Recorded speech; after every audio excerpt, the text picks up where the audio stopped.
Hello, everyone, and welcome back to another episode of Spooky AF. My name is Rob, and today I'll be your host, and I'm joined by my lovely co-host, Suz. Suz, how are you?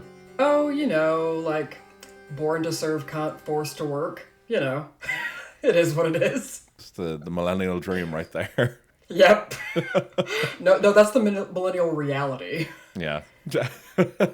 It's like I want to be tits to the wind, but instead I'm in an office job. So That's fair. yeah, I can also relate to that. oh God.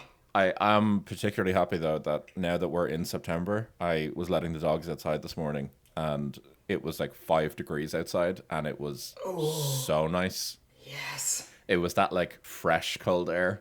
And, like, as soon as I opened the door, I was like, I'm in for a treat as soon as I take a breath in. I'm like such a goblin because I'm just like I want it to be cold. I want it to be dark. I can't wait for the time to change. And like everybody at work's always like, oh sure, like the weather's just like I can't believe like the summer's over, and I'm just like yay.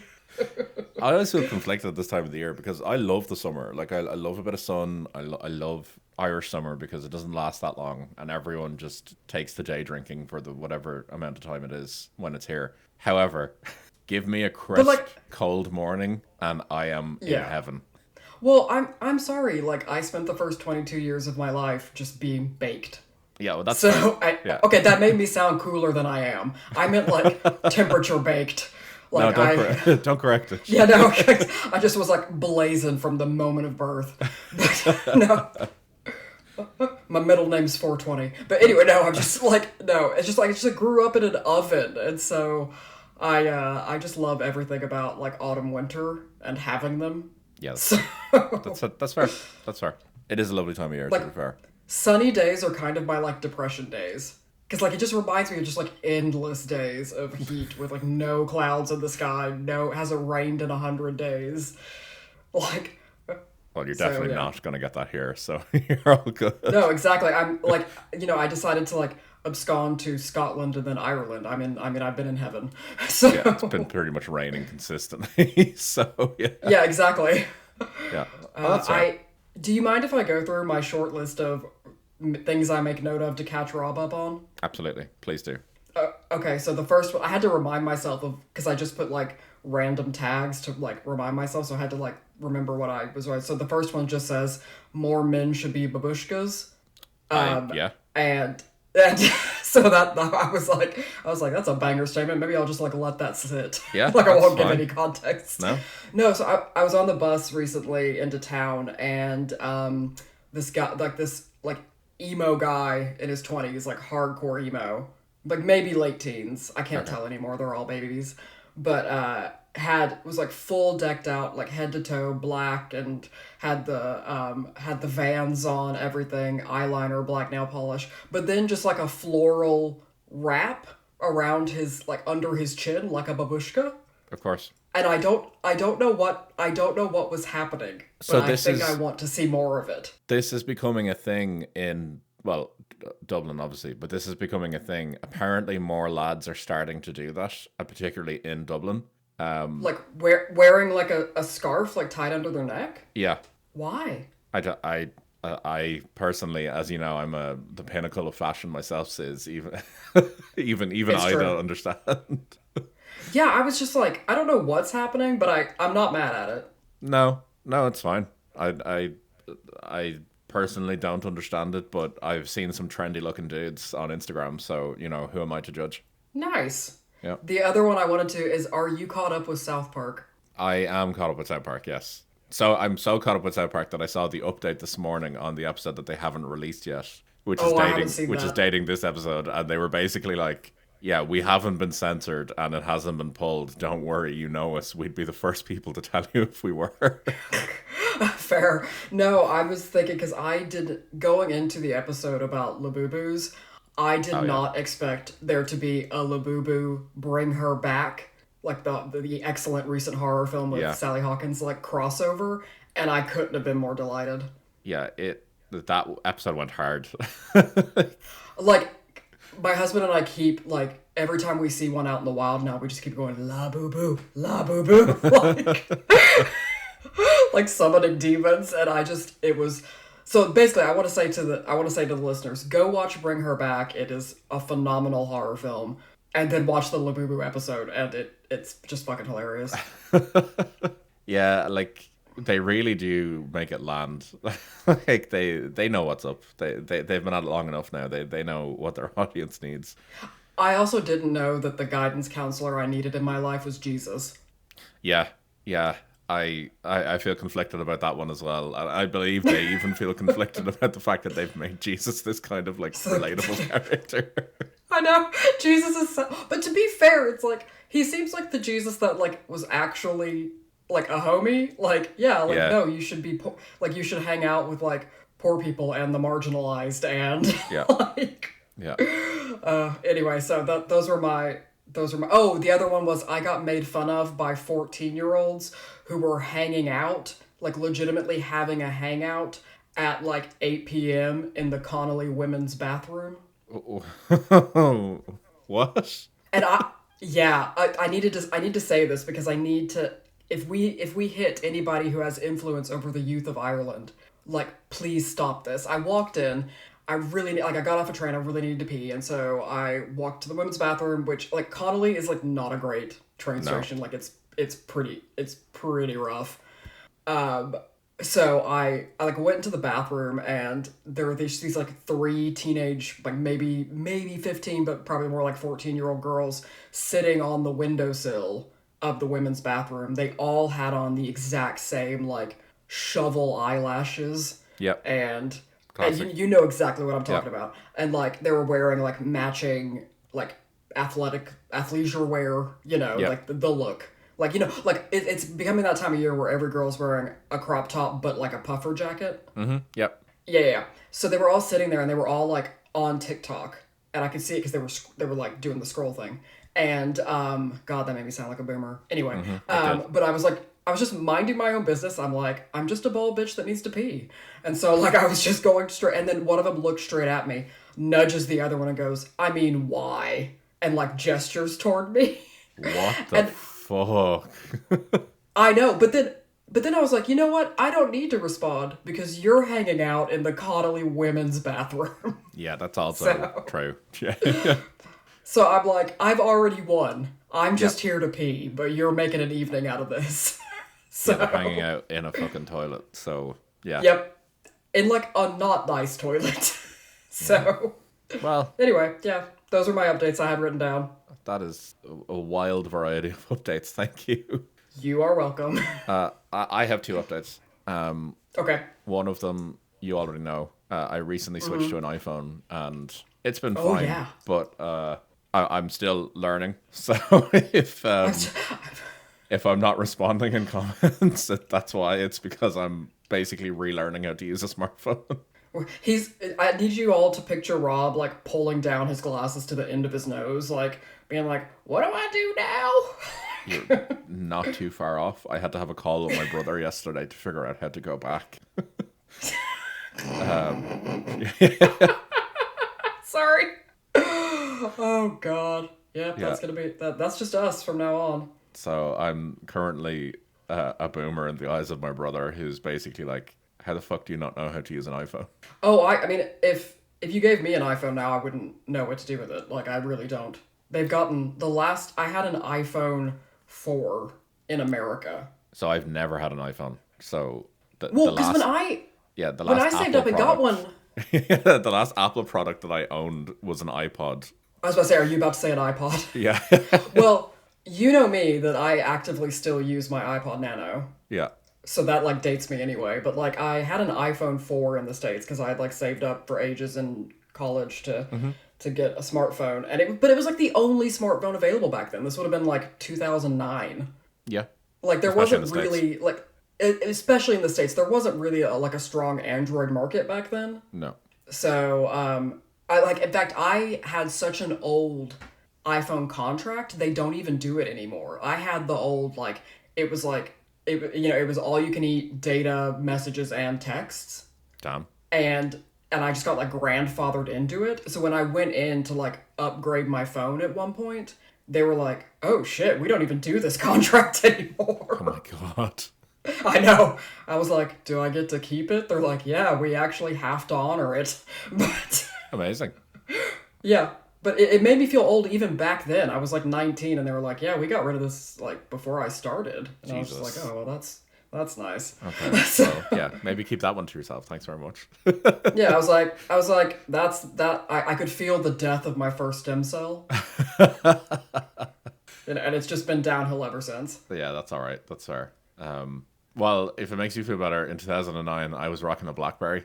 Oh, you and my husband. In fact, he used to say when I met him in 2016, he still had a BlackBerry. Yeah. And so the bits of it were falling off, but he just kept claiming it was optimizing itself. Yeah, it's making itself lighter. It's more efficient. Yeah. Yeah, that's what he said. He was like, "I'll have you know, I can usually read the bulk of a text comment on Reddit without it crashing. So there you go." And I was like, "That is not the flex you think it is, but you're sweet." Yeah, Blackberries were huge here. They were basically like the phone to get. Everyone was on a BlackBerry, so they could all message each other on BlackBerry Messenger. I never had a BlackBerry. In the States, I think it was mainly like if you had a BlackBerry, you were like a businessman. Well, that's what it was here until I think it was someone like Dizzy Rascal or something like that basically made it trendy to have a BlackBerry. Who the fuck is Dizzy Rascal? He's I'm sad that you don't know that name. He's like a well at the time was a mad famous rapper from the UK. Okay. I'll send you some of his music afterwards. But Thank you. now that I've said his name, there's a lot of people now are humming the music to Bonkers in their head right now. So you're welcome. But I don't think he made it across the pond. yeah, he's very very good. But yeah, I think Okay. he made it popular, and everyone had Blackberries, and it was a lovely time. It's still my favorite phone of all time, the BlackBerry that I had. Fair enough. It was delightful. Yeah, I don't know. I think my phone experience peaked with like I got so good at Snake on my Nokia, like my gray yeah, brick Nokia that you could literally run over and it'd be fine. yep. Like I got so good at it, and I just don't think I'll ever. I've been chasing that high ever since. That's fair. Well, I think Nokia have like officially released like an official version of Snake. Fuck off. So Seriously? you could go back down that rabbit hole again if you if you wanted to. Rob, I need you to know that like it is by the grace of God that I reply to your messages because I keep my phone on do not disturb and put it on silent. Yeah, that's And fine. so I respect it's that. just I just check the messaging app that we use like twice a day, essentially. And I don't even check it on my phone. I check it on like a different device. Damn. So I hate my phone so much. So if I could go back to the Nokia, that I've even told all my other friends that like, please do not use a messaging app. If you really need me, actually call me or send me a brief text message. Like, I Fair. know. Yeah, things are dark. So Well, I'll find Snake and let you know. thank you. No, I appreciate that. No problem. I will say I was excited when you messaged me this week, just as like a prelude to the episode you're about to do, is that I was excited when you were like, I have no idea what I'm going to talk about this week, and I was like, oh ho ho, how the turns have tabled. Like I knew exactly what I was going to talk about. So Yeah, just for whatever reason this week I was just like I haven't a fucking clue what I'm going to talk about, and then I sat down, had a little think about it, and then I came up with a banger. Then oh well, I feel like it's a banger anyway. should we get into it? I think so. Yeah. Skippers come back. Yeah, we're 15 minutes in. We're 15 minutes in. I like to think our listeners are just like part of our friendship. Yes, exactly. That's it. So this episode is officially going to come out at the start of October. Oh my god, yay. Yeah, so we're entering spooky season with this episode, and I couldn't think of a more like appropriate sort of topic to talk about than talking about the development of the film The Exorcist. Oh my Which god, is- I know so much about this. I am know so you do. excited you're talking So- about this. Oh my god. So I was like, The Exorcist is basically the pinnacle of spooky movies, for a certain generation Yeah. anyway. And I love it. Like, I absolutely adore it. So I was like, let's talk about The Exorcist. Let's talk about its development, its production, and then some of the paranormal lore of The Exorcist as well. I have my mother lore to drop about this as well. Good. At the end. Good. So remind me. I'm looking forward to this. So for anyone that doesn't know, I'll give you a brief introduction to what The Exorcist is. So, I think it's pretty fair to say that few films have produced the cultural shockwaves and I suppose the enduring mystique that The Exorcist did. I can't think of another like horror film that like so was caught up in the cultural zeitgeist. Yeah. Oh, like I'd struggle to think of one. So this was released in 1973, and The Exorcist is recognized not only as one of the most terrifying movies ever made, or at least for its time, but it's also quite famous for the phenomenon that was surrounded by the real life production disasters, injuries, mysterious deaths, and kind of persistent rumors of supernatural occurrences that happened around the development of this film.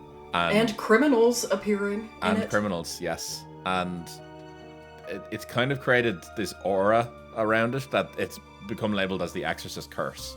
And it's been kind of fueled by like on-set mishaps, I think that's a very light way of putting it, public reactions to the film's release. And I think it's all underpinned by this like lore of its, which I just love. The antagonist in it is actually a Babylonian demon known as Pazuzu, which... Oh my god. Like, I think a lot of people initially were like, oh, it's the devil, and then when they finally find out that, no, it's actually this Babylonian demon known as Pazuzu.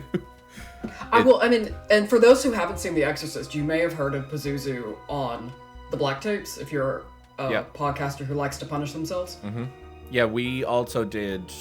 We did an episode on a demon like ages ago.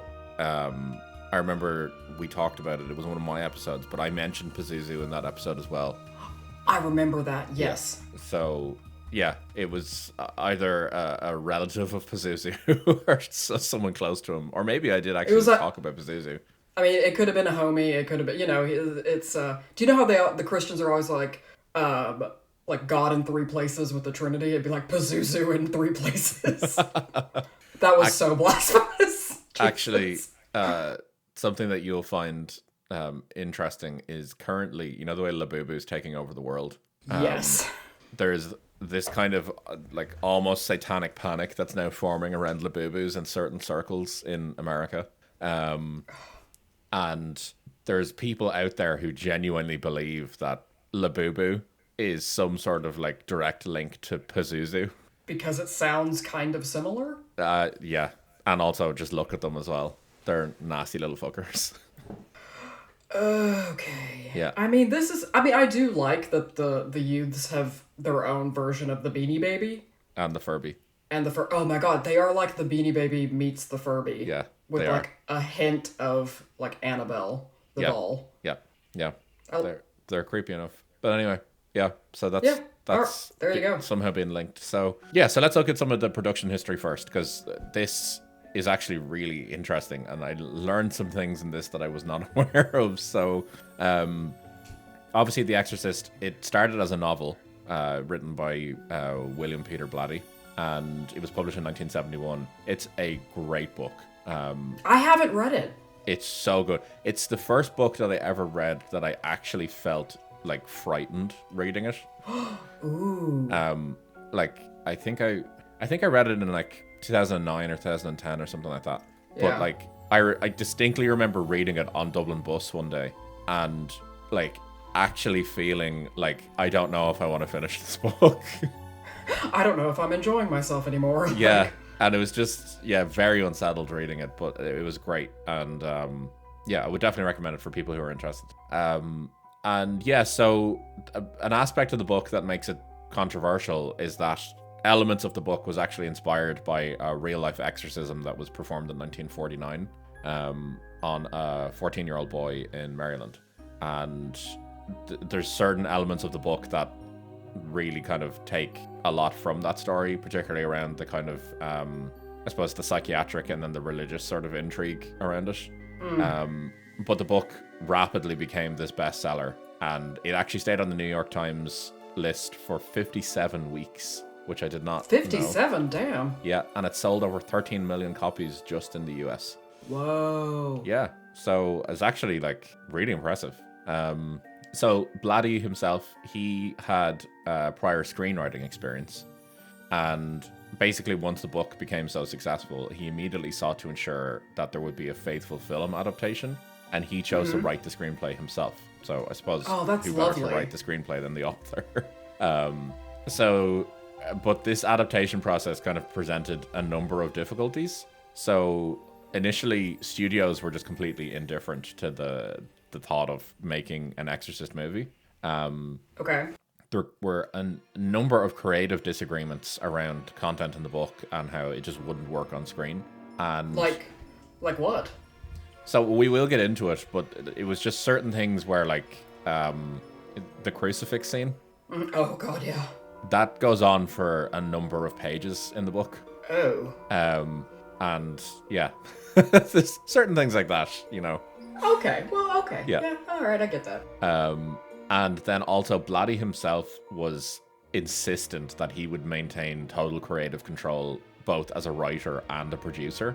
So Okay. the studios at the time, they actually, and I did not know this, they actually tried really, really hard to get Stanley Kubrick to develop this, or to direct it. And they actually had, like, Kubrick at a point where I think he was ready to agree. But then Blatty kind of intervened and he pushed for William Friedkin instead, who had recently just won an Oscar for the French Connection. Oh. So the studio basically agreed in the end, but they weren't happy basically with Friedkin, and they basically made it known to him that he wasn't their first choice. Oh, well, that's nice of them. Yeah, so Friedkin has come out since, and he basically said that he saw the story more as being about the mystery of faith more than a horror film. Okay. But that he said that as time went on, he started to embrace more the film's place in the horror genre. Right. And yeah, that basically he has acknowledged that his pursuit of, like, ultra realism and I suppose, like, intense, like, emotional feeling in it, basically he's acknowledged that it created both, as he put it, triumphs and ethical controversy throughout production. Well, I mean, listeners might remember, or not, because if they don't watch this film as much as I do, but, like, it is, like, Beetlejuice's favorite comedy. Yeah, exactly. Yeah. He's like, I've seen it like 700 times and it keeps getting funnier every time I see it. Like... yeah, so it's a great film. I love it. I do love it. But yeah, so as I said, around some kind of deviations. So I suppose around the pre-production and script development, Blatty's screenplay was pretty close to the novel's central point, but he was pretty much forced by the studios to condense the timeline, focus the narrative a bit more, and then make various scenes a lot less explicit for film. So I mean, I kind of get that. Yeah, so as I said, the crucifix scene, which is probably one of the most infamous scenes in cinema history, yeah, is, I think it's fair to say, it is graphically longer in the book. I don't know if I want it to be longer. Yeah. Like... It was toned down quite a bit for the screen, I'll put it that way. And then numerous kind of subplots about the depth of Chris MacNeil's career, medical investigations, I suppose the relationship between Father Karras and Lieutenant Kinderman, it was all reduced basically. So kind of giving more precedence to the horror element of it, and then some kind of character drama as well. So it's definitely, like, tightened up quite a bit. So, but to say, like, the film is faithful to the book, it's fair. Like, it is. There's certain things reduced, and it makes sense why it's reduced. But for overall, it's a faithful adaptation. Okay. Yeah, and I think one of the parts, though, that doesn't sit well with a lot of people is that both Blatty and then Friedkin, the director, their decision to adapt Reagan's story directly from real-life exorcism cases was quite controversial at the time, and I didn't actually realize this, but they actually were given access to diaries that were held by priests around exorcisms. So Whoa. Blatty did his own research around exorcisms, but then he also had these, like, first-hand accounts from priests in their diaries, and he basically used it to inform how the film would go effectively. So it kind of creates this weird scenario where it kind of blurs the lines between fiction and fact even more, and it just creates this strange atmosphere, I suppose.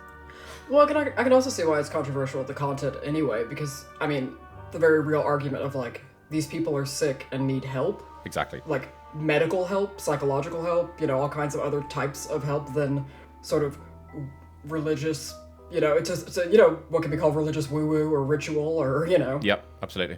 Yep. Yeah, it's... Because wasn't there a similar conversation around the film The Exorcism of Emily Rose? Yes, that is literally... that was also based... That is literally based off an exorcism, yeah. Yeah. Yeah. So, yeah, and the girl, like, she died. Yeah. In real life. Yeah. Like, yeah, so... Yeah. Yeah, it's that's a direct inspiration, I suppose. Yay. Yeah. So, yeah, so just around the casting, I'm not going to get into everyone, but the casting was a painstaking process from what I can understand. And the main character is this 12-year-old girl called Reagan. And the decision around this was actually quite contentious. Apparently, over 600 applicants were turned down before Linda Blair, who was, from what I can understand, a relatively unknown actor at this point. Yeah. She apparently just did this incredible audition and got the role.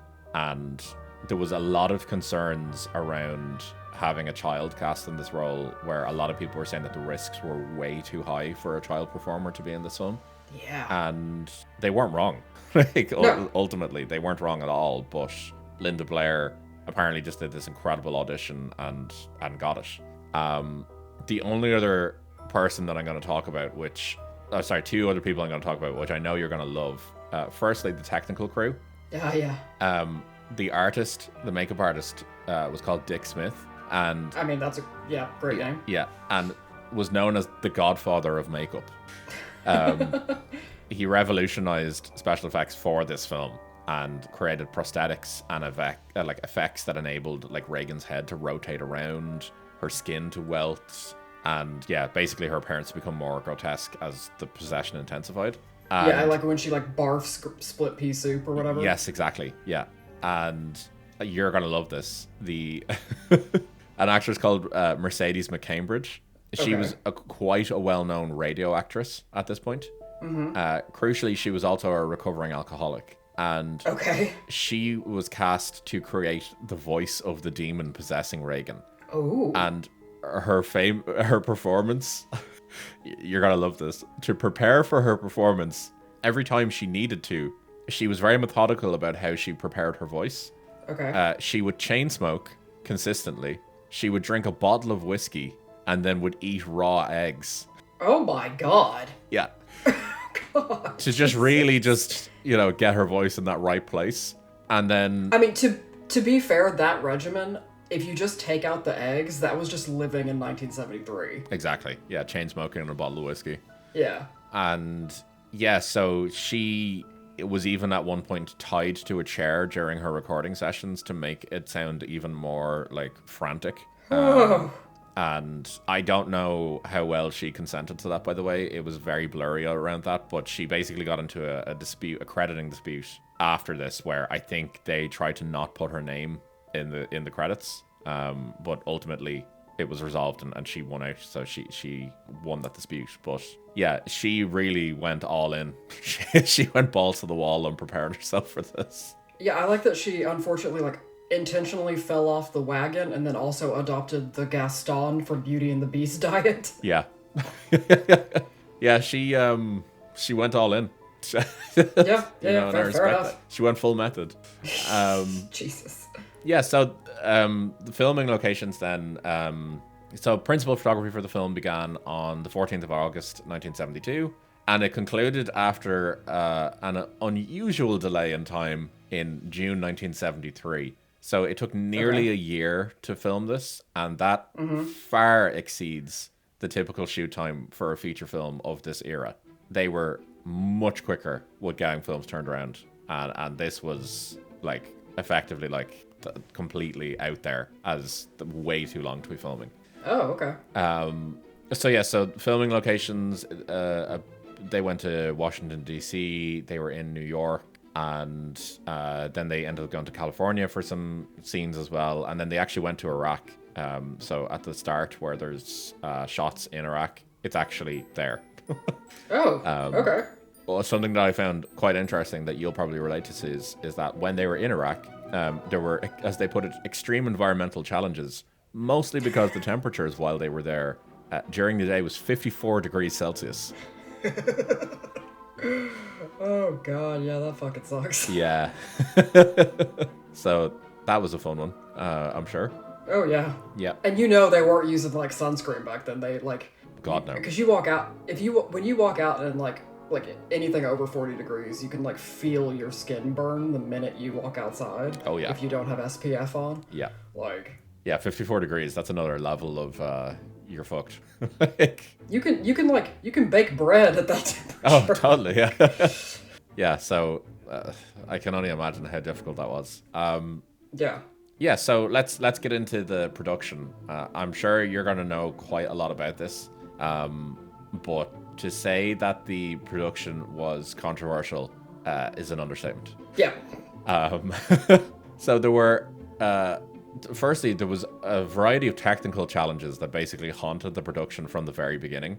Okay. And that just, it sticks to all throughout the production, is that there's just constant issues coming up. Chief issue being the director himself, Friedkin. He basically was devoted to this like ultra realism. And right. like one example of this is that he insisted that during any of the exorcism scenes that all of the actors' breaths needed to be visible during the scene. And to achieve this, he ensured that the bedroom where they're all acting in, by the way, was set to a lovely balmy temperature of minus 29 degrees Celsius. Holy shit. That's minus 20 Fahrenheit for our Freedom listeners.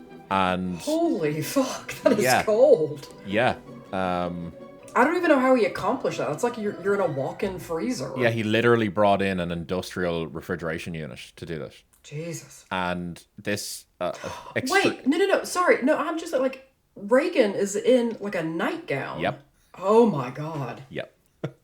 So the extreme cold combined with the intense lighting caused this constant condensation to be forming on basically everything. And famously, condensation and electrics don't go well together.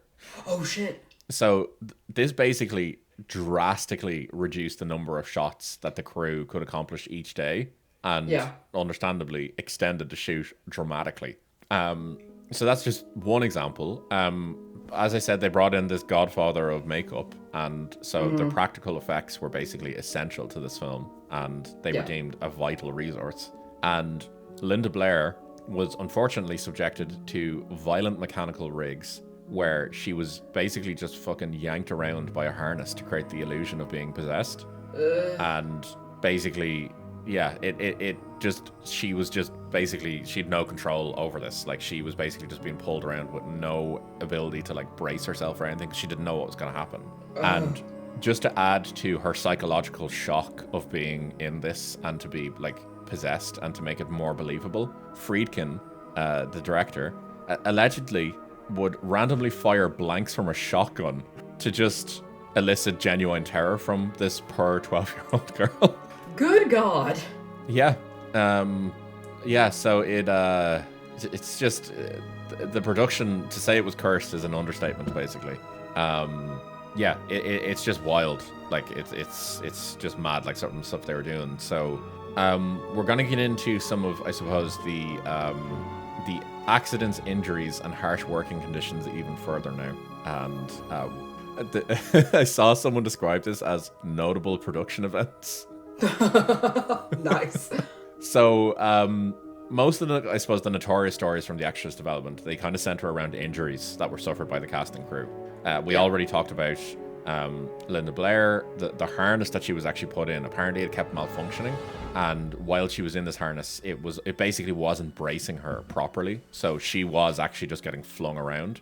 Right. So it unfortunately caused her to experience a fracture in her lower spine. So I suppose the kind of It could sadistic have paralyzed her. exactly, and the sadistic thing I suppose about it was when they discovered what had happened to her. The director was actually adamant that particular footage, which had her real screams of agony, that was used in the final cut. Oh, good. Yeah. So, and basically, this injury has actually persisted with her for years afterwards. So Of course. she's developed like chronic scoliosis from this, Yep. and yeah, so it really caused her a lot of pain. Yeah. So there was also another issue where another actor experienced a significant permanent back injury during a sequence. I think it was the mother, where she was pulled violently to the ground by a wire.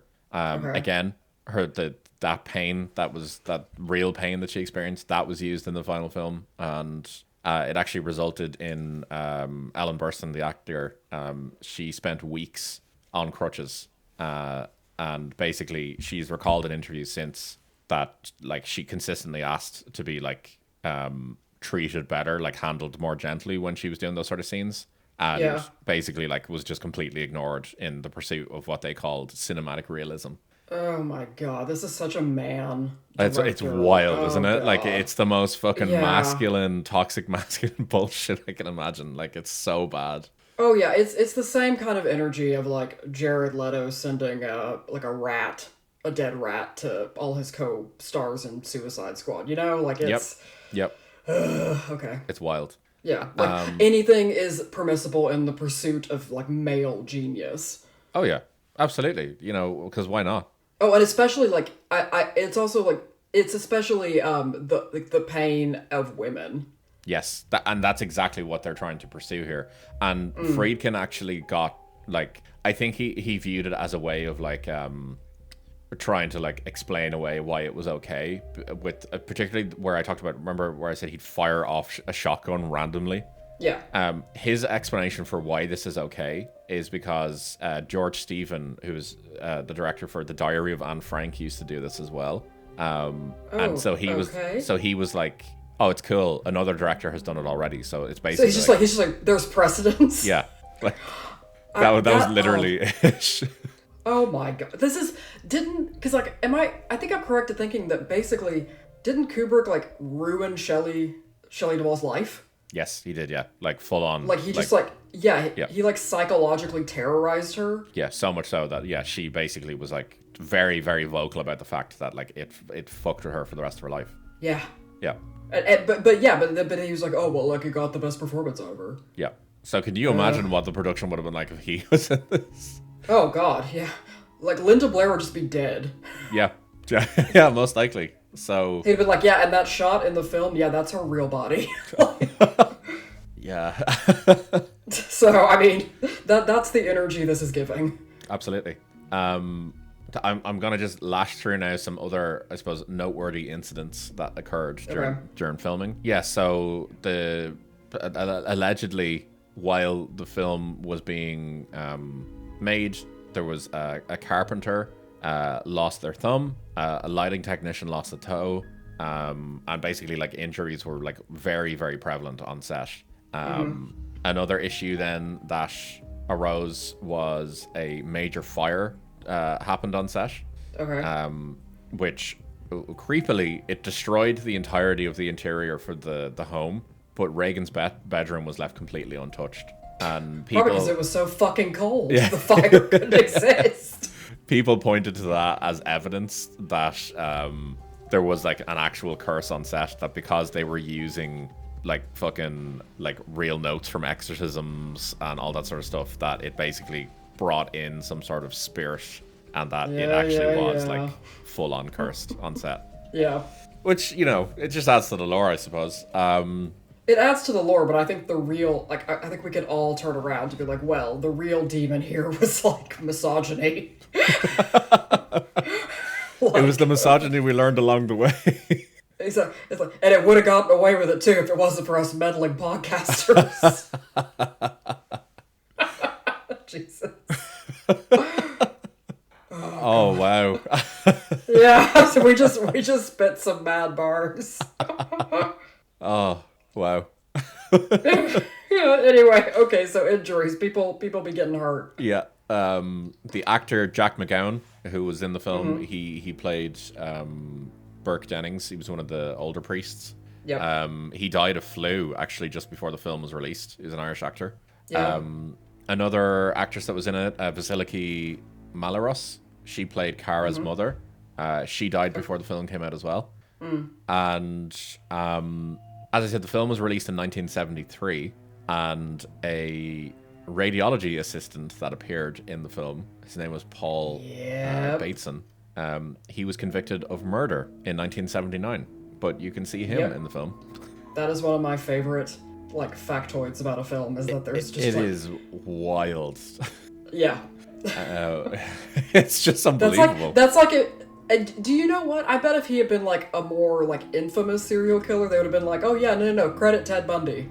He was in the film too. They would have been it really added to the ambiance. And the director would have come out and been like, no, there's precedence. Somebody killed somebody on set once. It's fine. Yeah, it's just wild. I don't know. it's just wild. Yeah. Yeah. So a few bits and pieces that happened then. In Rome, when the film was being screened, a bolt of lightning hit a church that was directly opposite the premiere theater. Oh, no notes. While it was happening. It's perfect. And during the US screening, a woman that was in the audience, she actually fainted from sheer terror, apparently.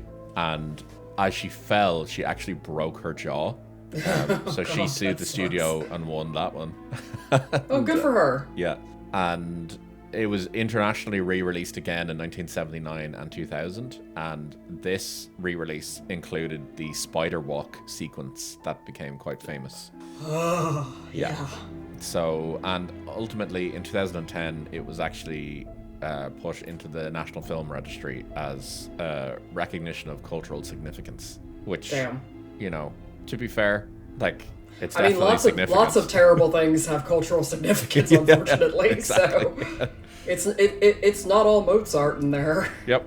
Yeah, it's wild. And interestingly enough, actually, for a bit of Irish lore, The Exorcist was actually banned in Ireland.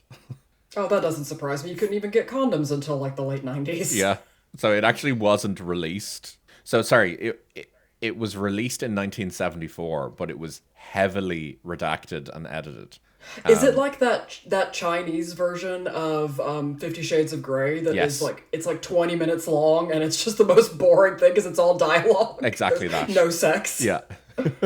So yeah, it was effectively banned in a light sense until 1998 when it was released. 98? Yeah, it was released in its uncut form for Halloween on VHS in 98. Oh, that's great. Yeah, which, if ever there's an appropriate time to do it, that's it. Wild stuff. So, yeah, it's one of these just fucking mad films that's just insane. So, before I finish out, I want to touch on some of the rumored paranormal occurrences and the curse lore that effectively established itself during filming. Okay. So, as I said already, there was this catastrophic fire that destroyed the majority of the house set, except for, as I said, Reagan's bedroom. And a lot of people have said that obviously this is the epicenter of the fictional possession. The fire has since been investigated, and apparently it was allegedly caused by a bird flying into an electrical circuit box. But was the bird a crow? Yeah, apparently it was a pigeon. Oh, you know what? That is the most evil bird. That's fair. Yeah, it is. I completely agree. The only way it would have been more appropriate if it were a seagull. Oh, a Dublin seagull for that. Yeah. Oh, yeah. So a lot of people pointed to the bedroom being completely fine as being a supernatural, basically, force being at play that's saying that, we're here to party, basically. Yep. Other unexplained phenomena reported were malfunctioning equipment, power outages, mysterious cold spots, apparently, even though the entire place is minus 30 degrees. I was about to say, how do you I don't even think our nerves are able to feel the differentiation at that point. Yeah, exactly. Stories of objects moving on their own. You'll love this one. Crew members and actors alike have shared recollections of a persistent sense of unease. Oh my god, was it infrasound? Well, either infrasound or the fact that the director has a fucking shotgun that he's walking around with just firing off to make people uneasy. Yeah, that's like mega sound. Yeah. That's- Yeah. Sorry, there's something particularly American about like a guy wandering around with a shotgun randomly shooting. Yeah, just desk popping all day, like, yeah. Yeah. Yeah, it was wild. Well, just to like create an uneasy atmosphere. Yeah. And then they actually brought in a reverend because they were so worried about what they were doing.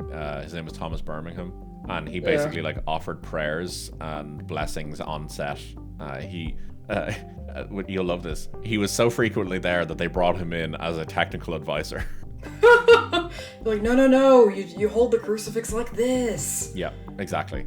And Now I just had this immediate image of him being like it's Cruciosa, not Cruciosa. Like, I'm so sorry. I'm so sorry. Don't be sorry at all for that. Friedkin actually tried to pressure Birmingham into basically doing an exorcism for the shoot itself. What? So that they could basically like copy it. And Yeah. he basically was like, get the fuck out of here. And he offered him a solemn blessing instead. I don't know what that means, but there you go. Well, that's got to be like a fuck you from a reverend, right? 100%.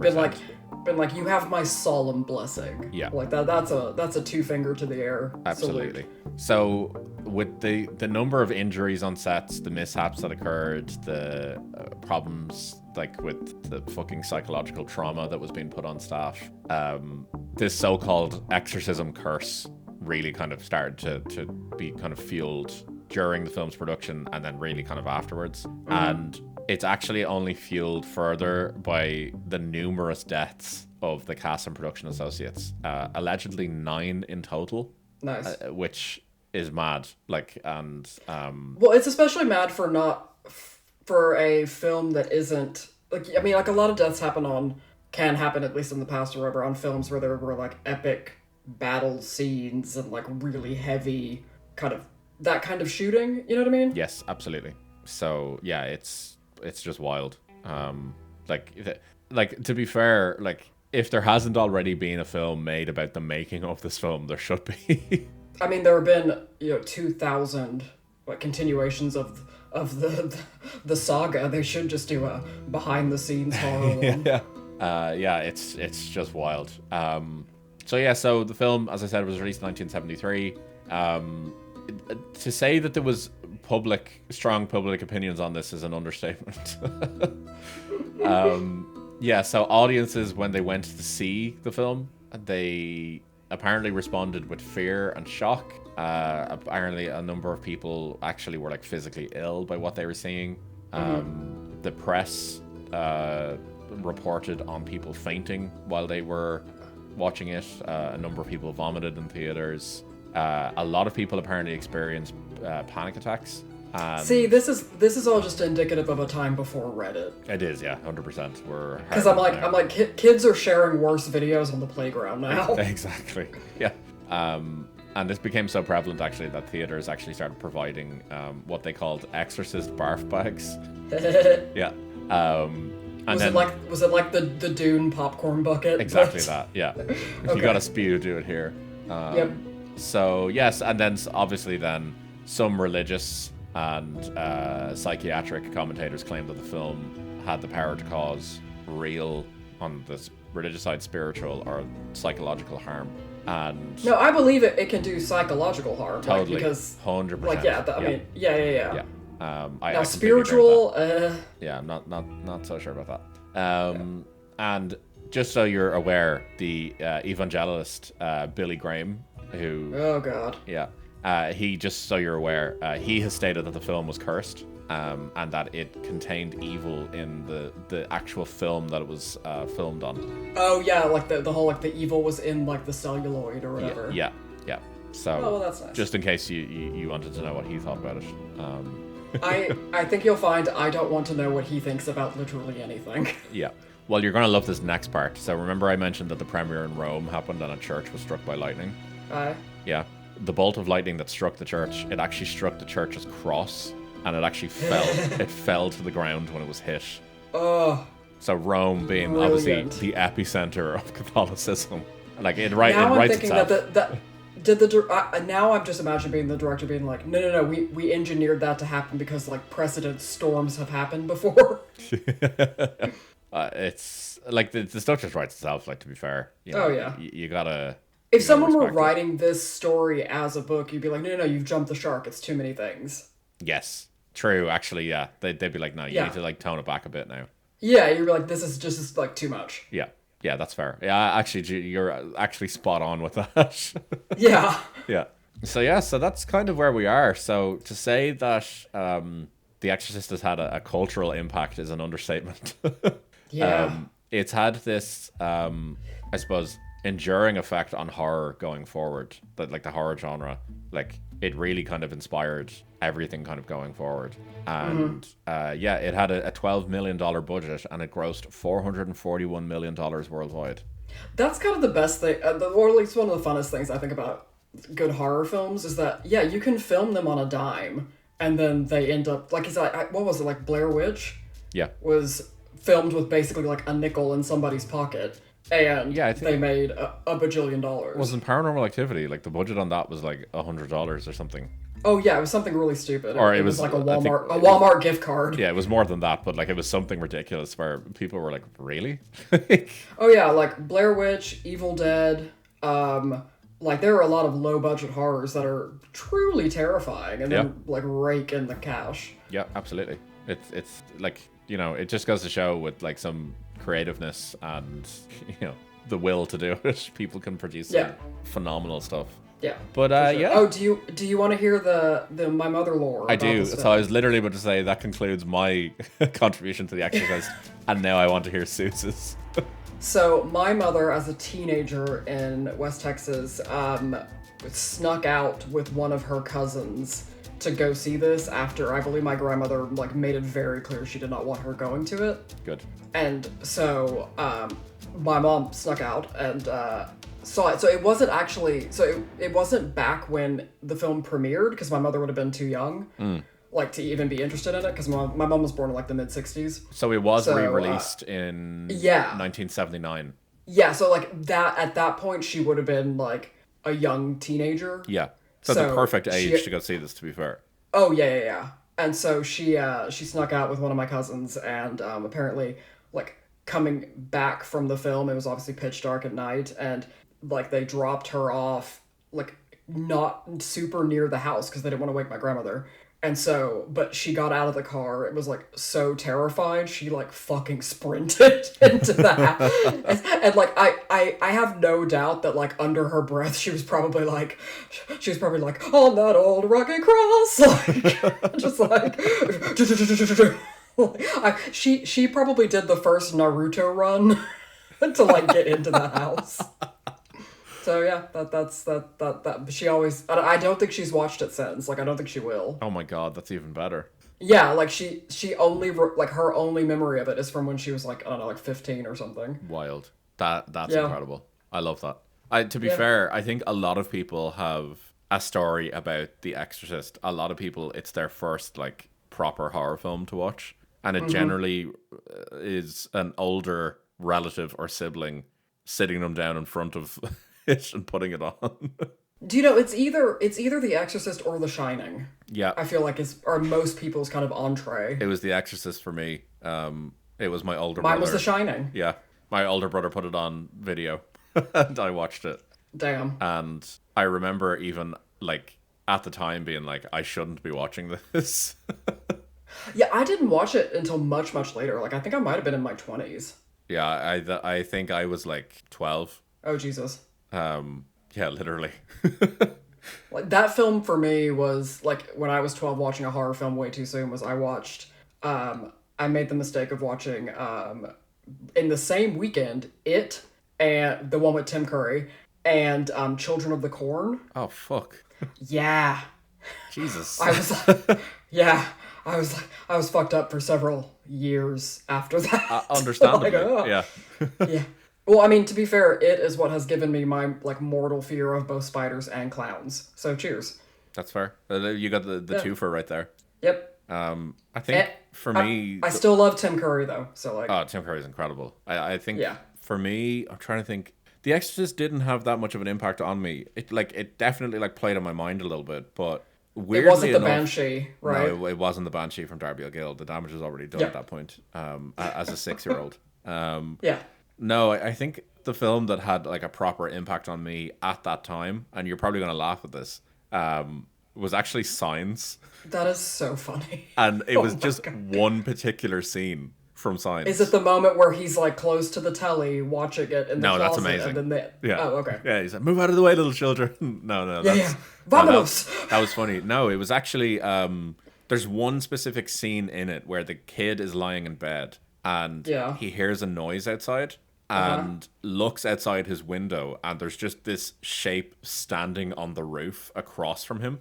But it's just this Yeah. like dark shape that you can't see anything else. And Yeah. that just caught me off guard so much that properly fucked me. Like I was not expecting it at all. And then for the rest of the film, I was like, I don't enjoy this anymore. Like, Do you want to know the weird film that like really frightened me as a kid and it stuck with me for years? It's a horror like psychological thriller called like I think it's called The Cell. okay. It stars J-Lo and Vincent D'Onofrio. Whoa. Okay. And like the premise is that J-Lo is a what is she? Oh, she's like a psychologist, or I think, and they have this technology to go into like the mind of this serial killer played by Vincent D'Onofrio, Okay. because they need to, like he's kidnapped a victim and they need to find her before she dies. Right. So she goes into the mind of Vincent D'Onofrio, but it's like a really kind of surreal, creepy, atmospheric film. But then it also has this scene where there's a horse just standing in the middle of a white room, and JLo's like gonna go touch the horse, and then all of a sudden, like something like you hear this like clunk, and you don't see anything though, and then all of a sudden the horse is just like subdivided into like 1,000 pieces, like it's been sliced by 1,000 pieces of glass, like sheets of glass, and so you just see like this dissected horse. Oh, And wow, I don't know okay. why, but that scene just absolutely haunted me for ages. That is wild. Yeah. Oh, okay. Yeah, that's the scene that really, because there are other more like horrific scenes in that film, but that was the one that I was like, nope. Isn't it funny I how liked just the- like something sticks out to you and you're just like, no, that's Yep. the one that does it for you. So yeah, well this was super fun, and I'm just gonna say it now. You called doing The Exorcist. I called doing an episode on Poltergeist. Oh, please do. I love Poltergeist, Yeah. but I wouldn't be able to like do it justice. So I know so much about the production of Poltergeist. It is not funny. I love that film so much. okay, well, it to be fair, it's a fucking incredible film. So Oh yeah. yeah, so no, absolutely. By all means, you may have it. Awesome. Yeah. Well, this has been fantastic. Yeah, I have thoroughly enjoyed this one. So thank you all for listening to this. If you have your own stories on The Exorcist or that, I suppose, first venture into horror that a lot of people have, I would love to hear them. I know Suz would thoroughly enjoy getting some comments on this one as well. So please For reach out to sure. us on Instagram or Threads at the Spooky AF Pod. You could get us in the comments on YouTube after this episode goes up. Or you could send us an email. I actually would genuinely love to get an email from someone on this specific topic. You can Yes. get us at the spookyfpodcast@gmail.com. I would like genuinely love to get one on this one. But yeah, I hope you're all having a lovely spooky season now, whenever it is that you're listening to this, and we'll catch you in the next one. Take it easy, guys. Bye, everybody.